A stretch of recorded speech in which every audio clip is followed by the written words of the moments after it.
Yehoshua says he is something very important, but many people may not understand what he actually meant when he said those words.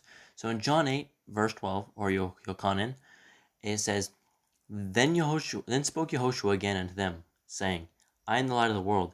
He that follows me shall not walk in darkness, but shall have the light of life.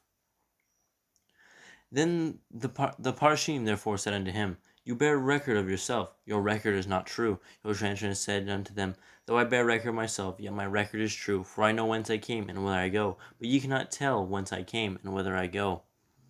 So he says in verse 12 that he is the light of the world.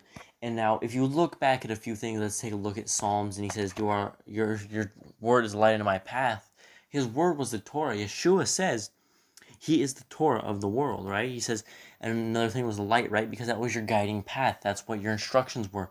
When you have a flashlight, you can see where you're walking. When you have the Torah, you can see what you're supposed to be doing in life. And that's what he meant. And that's why it's so important to understand what Yehoshua really meant when he says these things, because he spoke in parables, much differently than all the rest of the prophets and the people of the Old Testament spoke, because when he spoke in parables, it was only for those that were discerning to understand these things, only for the people, because the people back in the day, when he says he's going to break down the temple and raise it up in 3 days, he was not talking about the temple, but rather his body. He was going to die and come back because his body was the temple.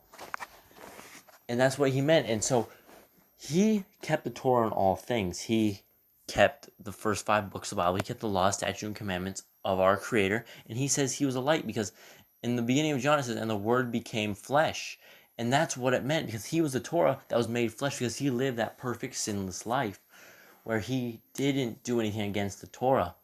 He was the perfect judge for us because he knew the Torah from front to back. He was the Torah. He was the living Torah. So hope that clarifies things up for those that are confused. Shalom.